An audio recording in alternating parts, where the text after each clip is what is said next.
oração. E logo após a gente abre para os anúncios. Gostaria de compartilhar com os irmãos um breve texto em Gálatas capítulo 6.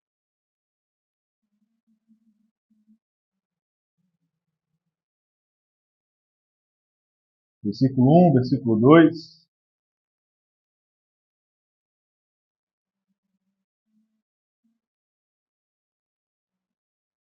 Há somente 2 versículos, né? Versículo 1 e versículo 2, não estaremos alongando.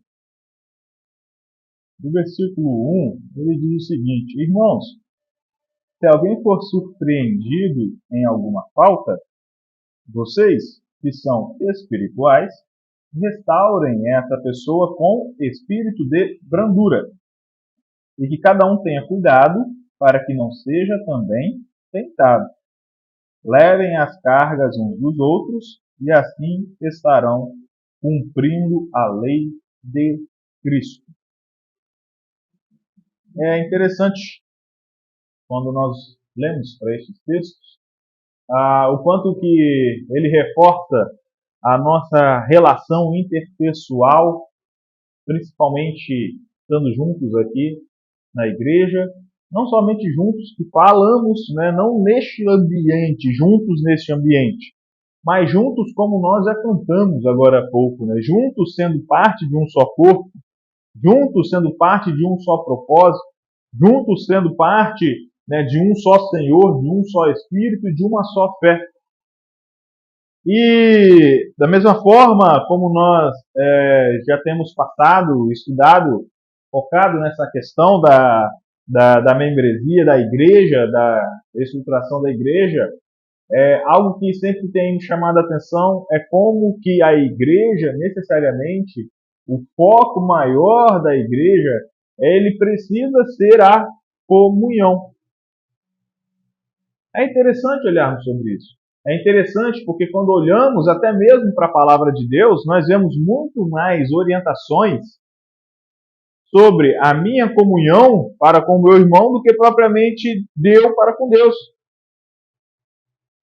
Se a gente olhar as cartas paulinas, se nós olharmos até mesmo as orientações de Jesus Cristo, hora ou outra o Senhor Jesus Cristo falava direcionado para a pessoa. E tu, quando orares, né, entre no teu quarto, tal, faça aquilo, né, que o teu pai te ouvirá. Mas, na outras orientações, a maioria que nós vemos é da minha posição para com o meu próximo. Da minha relação para com o meu próximo. O próprio apóstolo Paulo, também, quando nós olhamos para as cartas de Paulo, o grande problema que nós vemos ali, que Paulo sempre lidava, principalmente dentro das igrejas, era na questão de relacionamento entre os irmãos. E batendo nessa tecla, e batendo nessa questão de irmãos, nós precisamos aprender. Então, quando nós tratamos comunhão, às vezes, a gente se deixou perder no significado do que é, do que seria a verdadeira comunhão. Talvez hoje nós falamos, estou em comunhão com os irmãos, é porque todo domingo, ou toda quarta, ou todos os cultos, nós estamos reunidos. Eu estou em comunhão. Estou em comunhão com os irmãos porque toda vez que a gente levanta uma campanha, a gente está junto, então estou em comunhão com os irmãos. Mas, na verdade, a comunhão, ela vai algo um pouco mais profundo. Se olharmos para o passado, envolvia até mesmo podemos dizer, né, a comunhão até mesmo de bens materiais. Como tem, né, nos regimes de casamento, né, comunhão parcial de bens, comunhão total de bens. Era como se fosse algo mesmo nesse sentido. Né? Se a gente olhar lá em Atos capítulo 2 e tudo mais, nós vemos esse tipo de figura da igreja ali. Sabemos também das dificuldades que a igreja passou depois, por conta dessas atitudes, né? Mesmo pelo fato de acharem que Cristo já estava voltando, então eles se desprendiam de tudo, e logo mais para frente passavam necessidade. Mas aí tinha outras igrejas que davam o apoio. Mas a grande questão não é nos prendermos no ato em si. Não estamos falando de que então nós temos todas as nossas coisas e bens para a gente poder, então, vender todas elas e agir como a igreja ali no passado. Mas entender que nossas vidas, elas precisam viver em comunhão. Compartilharmos aquilo que nós temos para compartilhar uns com os outros. E talvez este seja a nossa maior missão aqui nessa terra. Porque Deus precisa, como Paulo até comenta, né? Somos embaixadores de Cristo aqui. O embaixador é aquele que representa. Para sermos aquele que representa, nós precisamos representá-lo em tudo. Representá-lo na forma de viver, representá-lo na forma que nós conversamos, na forma que nós falamos, principalmente na forma que nós nos relacionamos. Então, quando falamos, se olhamos para nós e pensamos, eu estou em comunhão com a minha igreja, talvez a gente precise pensar um pouco além de somente estarmos reunidos. Talvez precisamos pensar um pouco além de somente termos algum propósito, alguma campanha, como nós temos comentado a respeito das construções, a respeito do culto de evangelismo. Então a gente sempre procura estar juntos, fortalecermos. Precisamos pensar além disso. Precisamos pensar sobre como que nós temos nos relacionado. Até quanto eu faço parte da vida do irmão Valério? Até quanto o irmão Valmir faz parte também da minha vida? Até quanto nós temos isso compartilhado em comum nas nossas necessidades, até mesmo nas nossas falhas, nas exortações? Até quanto nós temos isso compartilhado entre nós? Igual o texto que nós lemos, né, nos 2 versículos, somente 2 versículos, não temos nem muito o que comentarmos ou falarmos. Né? O primeiro versículo está falando principalmente sobre o pecado, sobre alguma falha, sobre alguma dificuldade. É interessante que até mesmo a nossa falha, até quanto a minha falha tem sido compartilhada, ou até quanto eu tenho recebido da falha do meu próximo, do meu irmão, para que eu também possa lhe ajudar. Então Paulo, ele vem comentando um pouco sobre isso e falando para nós ficarmos atentos quanto a isso. Vocês estão olhando o irmão ali que está, às vezes, em pecado, uma falta, uma falha? Se apoiem. Vai lá com o espírito de brandura. Fortaleça. Ajude no fortalecimento do irmão. Porque quando nós entendemos que somos um só rebanho, um só corpo, como nós acabamos de dizer, entendemos que se uma parte desse corpo sofre, o restante sofre junto. Só que na maioria das vezes, nós imaginamos como ele lá, eu cá. Se o irmão está em pecado, se o irmão está em falha, é ele com Deus, ele que se acerte com Deus. Mas esquecemos que somos parte desse corpo, e aquele elemento que está em falta, que está em falha, acaba prejudicando o corpo como um todo. Por isso que Paulo, ele vem falando sobre isso, né? Vocês que são espirituais, procuremos ser espirituais cada dia mais. Restaurem essa pessoa com um espírito de brandura. E ao mesmo tempo que cada um também tenha cuidado, vigie para que não caia. Né? Cada um se apoiando, cada um se ajudando. Então, quando a gente começa a olhar para essas orientações de Paulo, eu começo a ver uma comunhão que vai além das reuniões, uma comunhão que vai além da ceia, da participação da ceia, uma comunhão que vai além de somente poder estarmos aqui.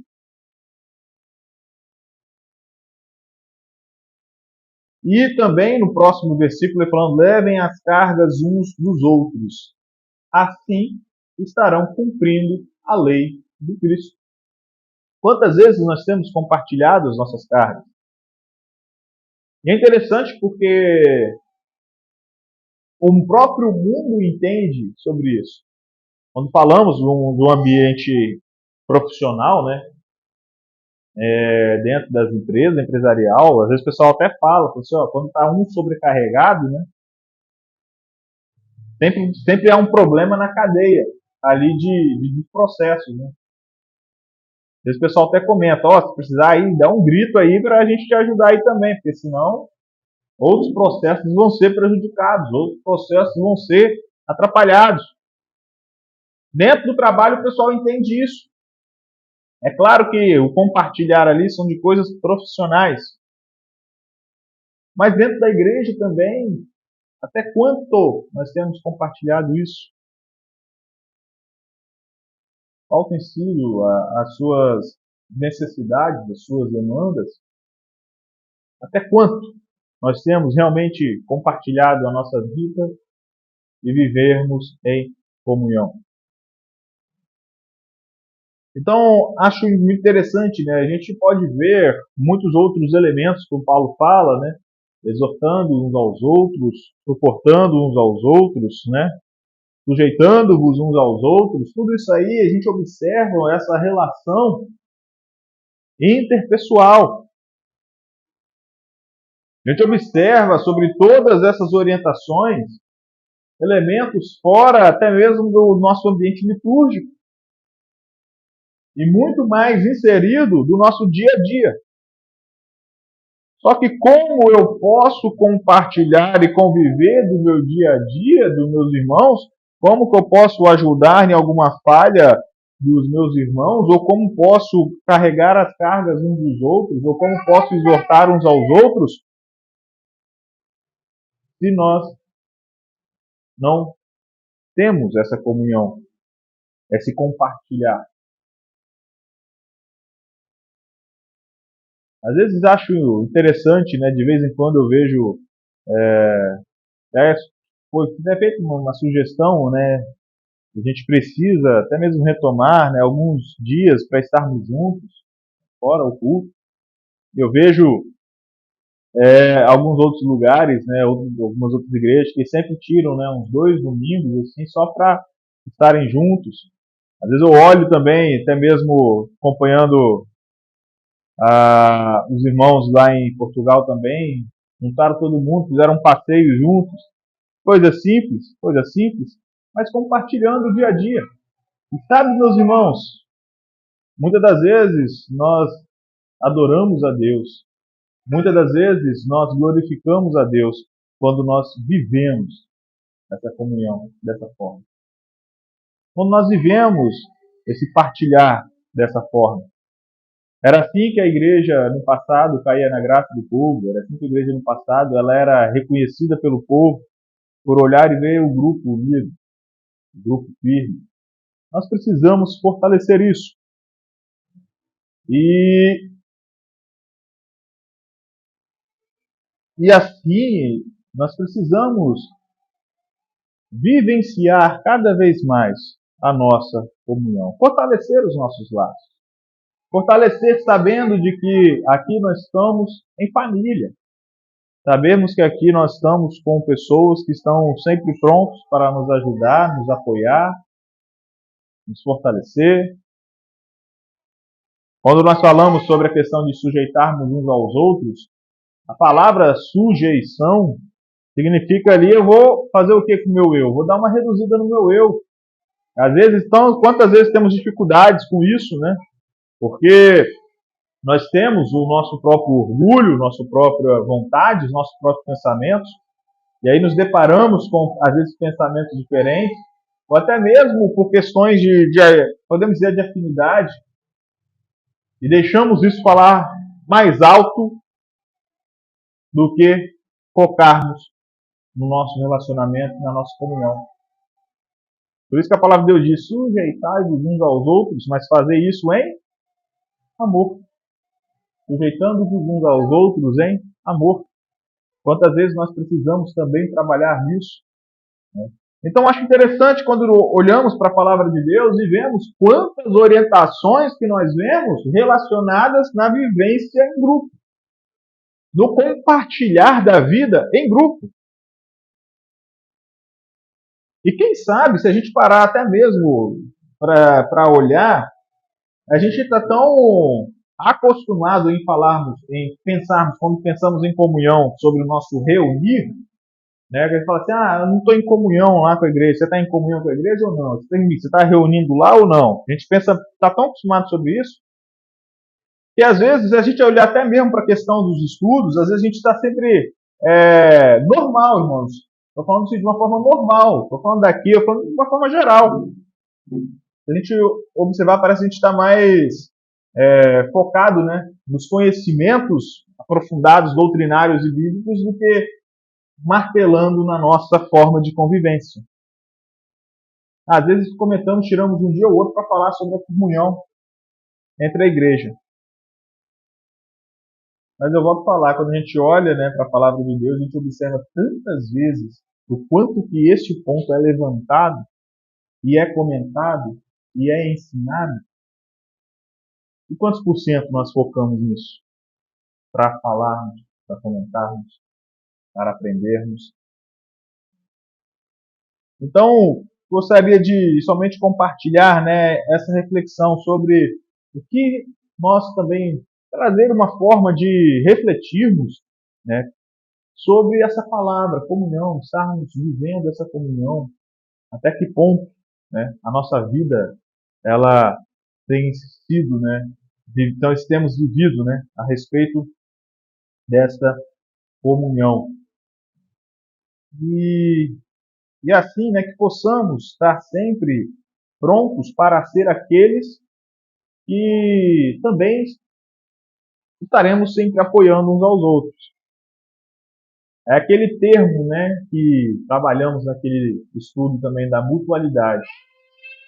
Às vezes nós estamos esperando sempre algo em troca, né? Mas eu fiz aquilo pelo irmão e ele não faz o mesmo por mim. Mas até quanto isso vai ser determinante para você fazer ou não? Até quanto isso aí é algo que vai te impedir de agir ou não? Será que nós estamos preocupados em receber de volta? Será que nós estamos preocupados em também de chegar para nós, eu só vou fazer porque se o outro também fizer? Por isso aquele corinho igual a gente canta, né? A começar em mim, né? As coisas precisam começar em nós. Nós não temos que se importar como é que estão os outros. Nós temos que se importar no sentido de ajudar, fortalecer, né? Que a gente leu, se tem alguma falta, fortaleça, ajuda a fortalecer. Eu tenho que me preocupar nesse sentido.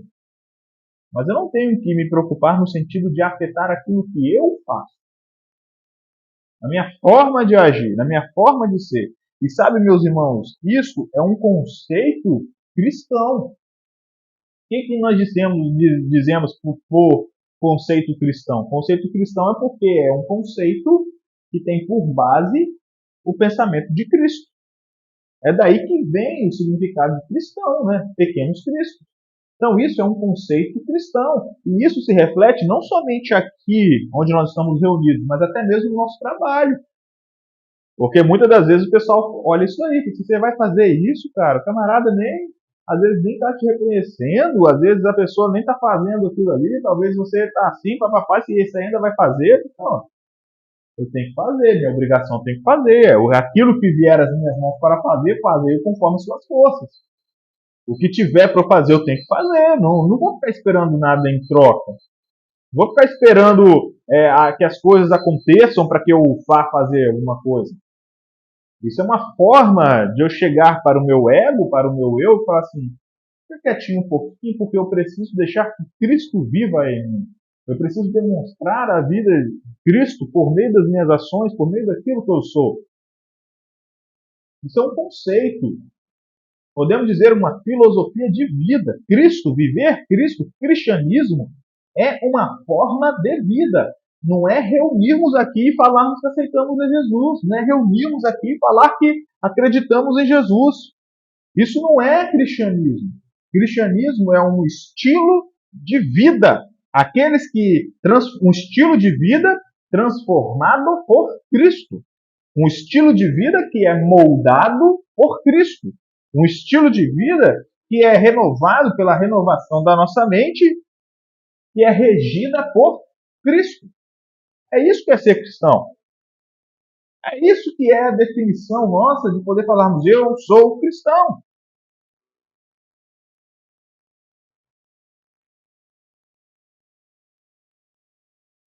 E tanto que toda vez que nós falamos sobre atitudes cristãs, né, até mesmo o próprio mundo olha e pensa sobre isso, né? Assim, fulano teve até uma atitude cristã, tá vendo?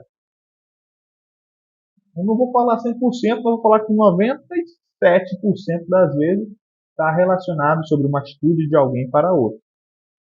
O camarada foi lá e ajudou aquele que precisava, o camarada foi lá e perdoou aquele que lhe fez mal, o camarada foi lá e apoiou aquele que perseguia. Então, isso é uma atitude cristã. Olha como que está enraizado a atitude cristã. Cristo ser na forma como nós nos relacionamos. Então, irmãos, que possamos refletir um pouco sobre isso. Né? Entendermos, falamos, somos cristãos, não somos? Fazemos parte desse um só rebanho, como nós cantamos, de uma só fé, de um só Espírito, um só pastor. Então, que possamos cada vez mais olhar para aquilo que nós fazemos, aquilo que nós agimos e tentar ser como Cristo. Procurar olhar cada vez mais para nós e cada vez mais procurarmos seguirmos as orientações da Palavra de Deus sobre o quanto nós temos vivido e compartilhado a respeito da nossa vida. E que Deus assim nos abençoe.